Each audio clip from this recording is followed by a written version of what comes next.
You are now listening to the most talked about blog talk radio station in the universe.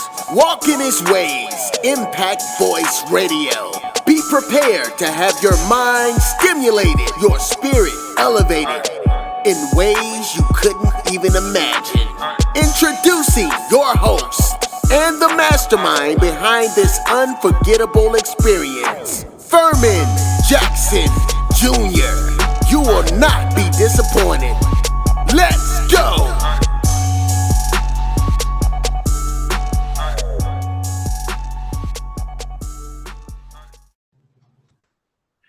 Hey, what's up, everybody? I want to welcome everybody to a special edition of Walking This Way's Impact Voice podcast. I'm your host, Ferman Jackson Jr. I'm broadcasting you live from the city of Arlington, Texas, Dallas, Fort Worth, and all surrounding areas here in this great state of Texas. I thank everybody for taking time out their busy day to check us out on this special edition. I'm very excited to be introduce this comedian that I seen a couple weeks ago at an event one Wednesday night. Very funny guy, very talented guy, and he goes by Where's Dexter, and his comedy routine was awesome. It was funny, and it was naturally funny. That's what I want to say. It was naturally funny. It wasn't forced. It wasn't made up. It was naturally funny, and I love naturally funny comedians. You know, we have the greats like Richard Pryor, Red Fox, Eddie Murphy, Dave Chappelle. We have so many greats that paved the way for comedians such as Dexter and many others. So, Dexter, I want to welcome you to Walking His Ways Impact Voice podcast. Man, I'm telling you something. I feel extremely welcome. Anytime I can get an introduction and be mentioned with Richard Pryor and Eddie Murphy, listen, that makes my day. So definitely, I appreciate you having me on. And man, let's get it, man. I've been excited for this one, man. I love talking about my comedy. Love talking about, the drive, the passion, the journey, to get to where I am right now. So. Oh, and most definitely, like I said, I know watching Richard Pryor stuff on YouTube last Sunday. The GOAT, of course, one of the GOATs of comedy. With the Eddie Murphys, the Red Fox. But I know you part of this new generation of comedians. Them guys paved the way for guys just like y'all. Cause all of them starting to stand up. They starting to stand up. They got the TV shows, movies, you name it. They own sitcoms, all the greats. So my question is, who is Dexter? Man, that's a great question.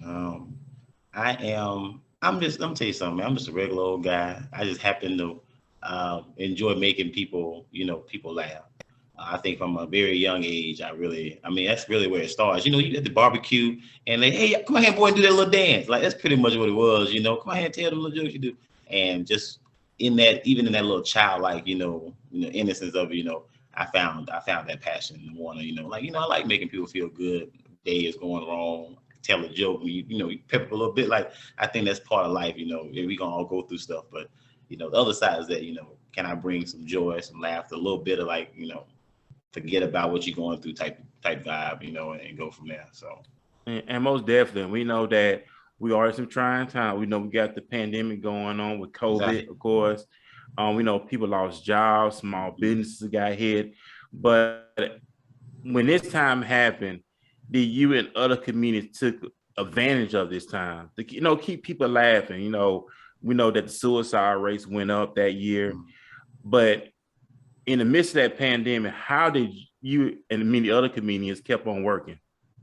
Getting creative, a pandemic is nothing that you never plan for a pandemic. You never think that you're going to not have an opportunity to do what you love to do. So it was a lot of virtual shows, got opportunity to test, pretty much got a chance to test myself in different areas. Like, can I do a virtual show, a virtual open mic, or even over the phone where people can't really see you and interact in that way, So it definitely was definitely challenging, but just having to stay busy. That's pretty much what it is for a lot of artists, especially comedians. You have to stay busy and find other ways to hone your craft. Because sometimes the stage, as we saw, may not be available. So now you have to find another way to hone it. And it was fun. It was fun, but it's different. It still is different, with everything opening back up and how people are interacting with one another when you go out to different places. It's still kind of different, but I think we're getting back. Oh, yeah, most definitely. So I'm going to ask you this too. when things slowly start opening back up, a lot of people doing empty arena type show where you and many other comedians doing empty type of venues at it. Did any of y'all did any of those things? Now I will say this. I will say it wasn't intentionally empty because I'm pretty sure the promoters were promoting, but Mm-hmm. it was a lot of people was a little iffy about just jumping back out there. I know just speaking just to my own, just my family, I can speak for my family. It was a little iffy about just getting out there. So it was yeah, man. It was different than what we was accustomed to for sure. Um, but as I can see now, it's starting to get back though. Slowly, I can see just like a couple weeks ago, the show you was at, like it's starting to get to the point where people are wanting to get back elbow to elbow with each other, and laugh and have a good time. So, Yeah, and people need that because, like I said, so much stuff going on. mhm. People stress at work, they stress at home. They just want to get a good laugh. They just Don't want to forget them escape. kids. Them Oh yeah, kids the out too. kids off the chain. Man, So they looking for that way out and say, hey, I want to give me a good laugh, and as you and many others entertain us. Because we need that. You know what I'm saying? We know laughter is good. The Bible talks about that. It's good for the soul. So we appreciate y'all comedians perfecting y'all craft to make us laugh. Because we need to laugh. and we need y'all. I'm gonna tell you something. The most important part of the equation is the audience member. Like that, like you guys are the lifeline of what we do. So when you are out having a good time, laughing, enjoying, drinking, whatever the case may be, it makes us feel like, okay, you know what? Things are starting to get back to where they were, because I'm telling you, telling jokes in front of 3 people and telling jokes in front of 30 is is a really big difference. And you guys really, so we thank the audience. Y'all keep coming out to the show supporting, because live comedy we definitely need. Um, we need the people in there to enjoy, our art. Oh And yeah, most definitely. yeah. Oh, most definitely. And then I'm gonna ask you this one too. How did you get into stand-up comedy? Man, just messing around. You know how it is when you young. We just messing around trying to find your way. I was in downtown Fort Worth. My little brother, he does stand-up comedy. He actually started probably about a year before me. So I Okay. was taking him to a show, being a big brother, being a chauffeur, you know how it is. You gotta drive brother around, or he's gonna tell mom on me. So we go down there, he do a show, they have an open mic afterwards. So I'm like, I'll go do 5 minutes. And from that moment, I was like, you know what? I have to try to make this better and better. And I've been doing it for 9 years. Oh wow. I mean, Yes. 9 years going strong. And Yeah. my next question is, have you always wanted to be a comedian? Or did just some I always know I wanted to be in some type of entertainment, but okay. I didn't know that stand up was going to be the way. Like I grew up watching Richard Pryor, Eddie Murphy, Dave Chappelle, like all those guys. So I've always enjoyed comedy, and comedy has always been around me, but I really didn't dive into it until that night. I think I was like 24, 25 years old. I dove into it. So Okay, cool. Cool beans. And how do you come up with your material? you know what? That's funny because I just be just talking to people, just watching what's going on. Or a lot of my comedy is about growing up in childhood, so I try to root my comedy in things that I know well, so that Mm-hmm. telling you the story, you understand how crazy this story really is. Because I'm only speaking like some stuff that has really happened to me, or some things that has been inspired by true events, if you will. So just a lot of just observation, looking at people do crazy stuff. If we have time, I'll get into a story of some of my experience. We have some time because a lot of crazy stuff just creates comedy, like um, it's wild out here. So much funny stuff going on, man. It's we really eating right now because of people out here doing wild stuff. Oh yeah, most definitely. Like I said, just having that natural gift of being funny. Mhm. Like I said, Bernie Mac, he was naturally funny. Mike Mhm. Epps, naturally funny. And I love comedians just like that. And that's what you put me in the mind of. Cause you're naturally funny. Like Marlon Wayne's naturally He was a funny. nut. Yeah, he a And nut. that stuff, and then that gets people into it. Like Charlie Murphy, Eddie Murphy older brother, Mm-hmm. God rest his soul, naturally funny. And that would put me in the mind of just you being naturally funny. So that's why it made me ask what made you come up with your material? Like it just off the bat, life experience, stuff you dealt with, stuff that goes on that people see every day, but make it like, oh man, I never looked at it in a funny type way. Right. I always believe I'm not the only person going through something. So usually when I have something that's going on with my life that I might find funny, then I know at least it taking back to the church days. I know at least one other soul in attendance that may feel the same way I feel. So I Mm-hmm. try to get that out there because every time, everybody a point of view or experience is not expressed sometimes. So I just try to give you my life experiences. If you can relate to it, man, I appreciate you. If you can't, you can still see the joke in it because somebody hit your line up like, bitch, let me tell you what's going on. Like we all go through the same stuff. It's just who telling the story. And this has happened to be my story. I'm, letting people know. Oh man, that's what's up. My next question is, how do people react when you tell them what your job is? The first thing they say is, can you tell me a joke? I'm like, man, like, why would you do that? Like, I can't give you these jokes for free. I got 2 kids to feed, y'all. I got to charge a little something. I got to give me a little something. A lot of these jokes I've been working on for 8-9 years. And you just won't. So a lot of people don't, I'm not gonna say they don't respect the art. I'm not gonna say that, but I'm gonna say that they don't really I think the normal person really don't fully understand what goes into. Because if I give you this joke that I was bombing with in the beginning and people was booing and now it's like good, I don't want to just give it for free because I remember when it was bad. So I remember when it was bad. Yeah. And that makes sense. So let me ask you the business side of things. I know you're a comedian, but also you're a businessman. I mean, so is you your own businessman or you have family members working the business side of things as your booking and things of that nature? Oh, it's just me. It's me on the phone calling, telling, hey, y'all, look, I'm funny, book me. That's pretty much, it's a lot of self-representation in the beginning. But it works for me because I'm able to control, I don't have to get nobody no money. When I make a little money, I got to get them back now. So that's makes sense. And it gives me opportunity to, trial and error, learn that side of the business. Like I've made mistakes, managing myself. I've done some great things, man. So it gives me an opportunity to, when I do get put in other positions to manage myself or represent myself, then I know what's up. I know I can handle myself in those situations, those scenarios they come. So. Oh yeah, most definitely. So when it comes to branding, marketing, I know it's a lot of work, and I know you do the Where's Dexter. So I know that's your brand, Where's Dexter. So how did you implement that? You just came just put it together, Where's Dexter, and just ran with it. It was actually someone after the show was like, we were just having a conversation and they mentioned something. It was like, we need to know where you're going to be next. Like I shouldn't be, wondering where's Dexter going to be next weekend doing the show. You should have it posted somewhere. And that person sparked the flame. I said, oh, where's Dexter? Okay. And from there, that's pretty much what I've just been building. Yeah, just building around. In terms of just my next shows, what I'm going to be next, Where's Dexter's the moniker that I. Awesome stuff. And my next question is, how do you practice your material?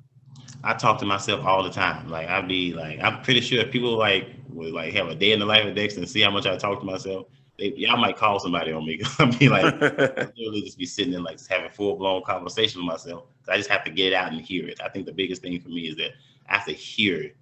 I have to hear myself say it. I just can't think it. I got to say it out loud, and I have to perform it like I would do it too. So it's a lot of My kids, I love sitting them down on the couch. They 7 and 2, and I just say, I to do 10 minutes of comedy. I need y'all to focus, okay? And after that, we get some ice cream.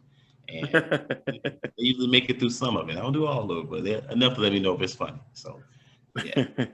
Okay, in the midst of your comedic career, what's the most memorable moment? Oh, man, that is, you know what? Damn, that's a tough one, man. I embrace all of them so much, man. I don't want to leave nobody out, but I would have to say, dang, that's a tough one. I think my most memorable one is performing at the House of Blues.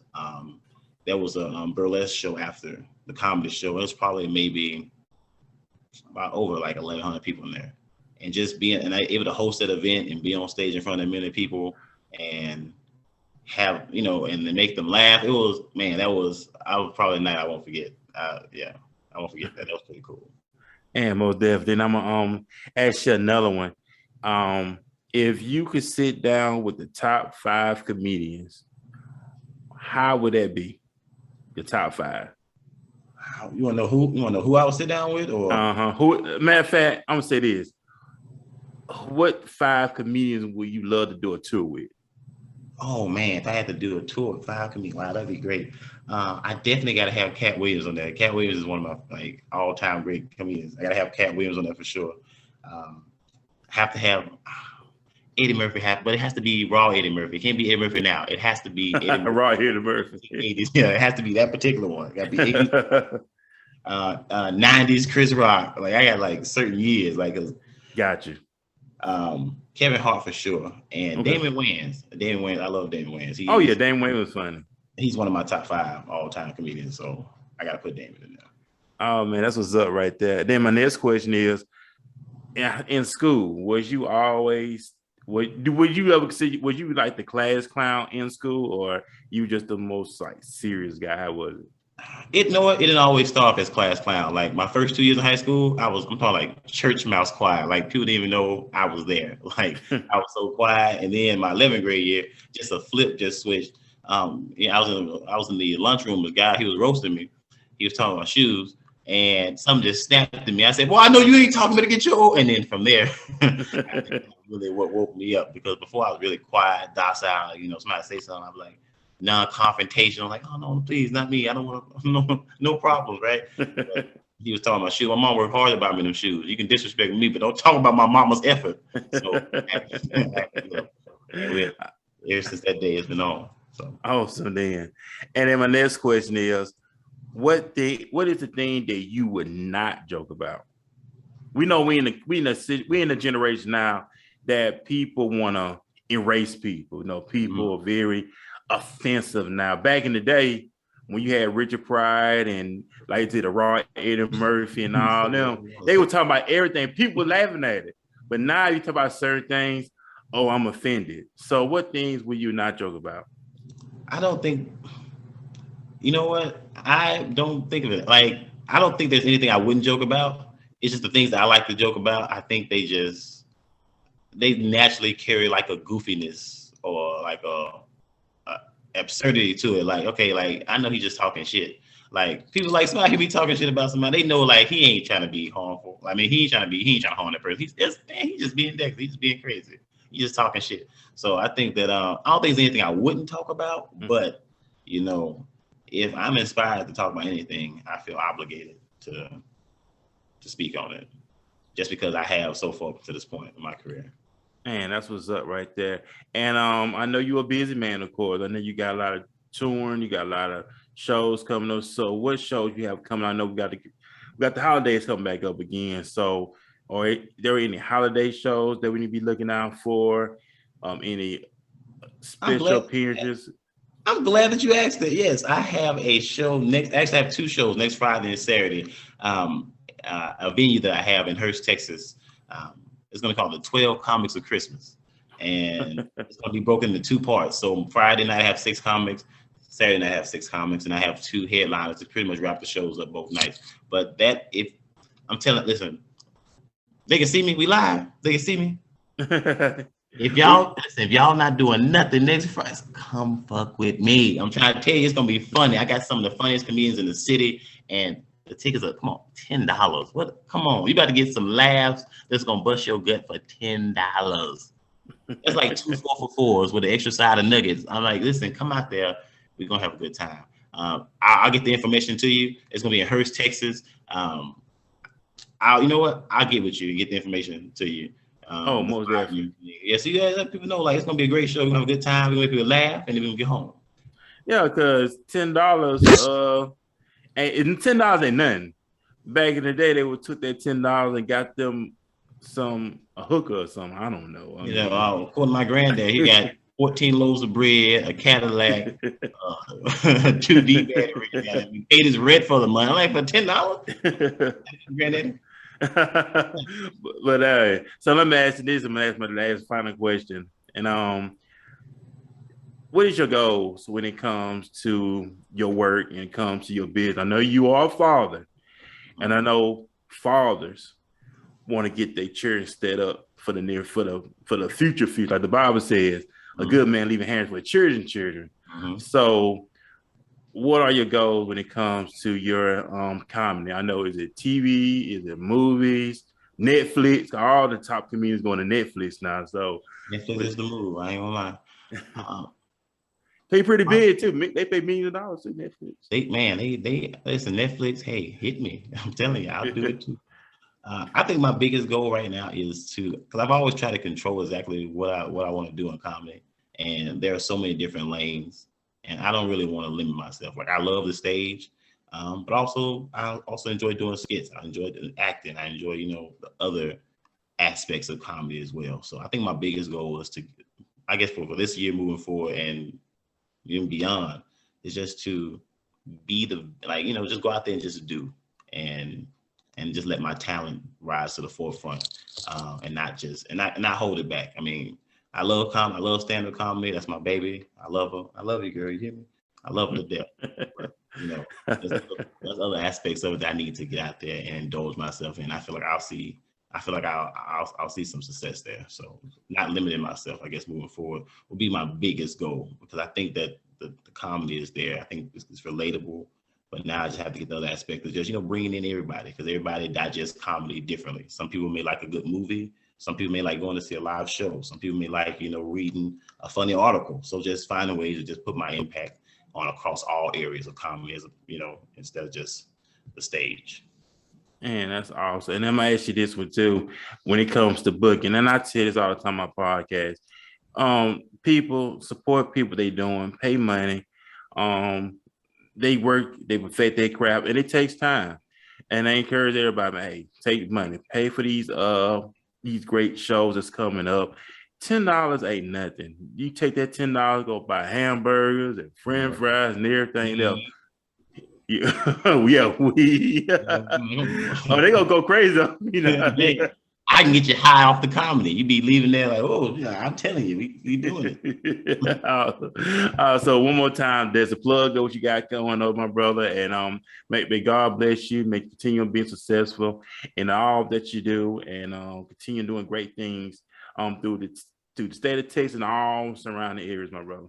Well, I appreciate you so much for having me on your platform. Like, this is this is a great conversation. So definitely a shout out to you. Where's Dexter is my Instagram name. I have all my shows. Everything is posted on there. So please go there, check it out, give me a follow. If you guys want to get a ticket, hit my inbox. Hey, I'll hit you up. We'll have a good time. Again, thank y'all. I appreciate it. Oh yeah, most definitely. Also, this will be up on my YouTube channel as well, so they can go back, listen to it, and also be able to send it out. I will send it to you as well. Also, you're sharing your end. So, want everybody to have a great Saturday. Enjoy your day. Be on the lookout for Dexter and many other comedians here in the city of Dallas and surrounding areas. Man, support the local talent. I've seen it for myself. It's very, very funny. Everybody has a goal, and they want to make a name for themselves. So let's get behind them. Let's support them. Let's put our money behind these guys and let them do their thing to bring laughter to all of us. Because you never know what nobody may be going through. Somebody maybe lost a job, maybe contemplating suicide. We never know. Or maybe think about getting a divorce. But comedians like Dexter could say something to change their whole entire life with just a little funny joke and take all that stuff away. Yeah. If I got a joke to make you get out of divorce, I'm tell you something. I may start. I ain't maybe a counselor or something. That's a good little money. All right, so I appreciate you, Dex. I appreciate you, brother, man. Thank you again, man. God bless you, brother, man. I appreciate you. God bless you. Everybody have a great time. See you next week here on Walking This Way Impact Voice Podcast. Peace, everybody.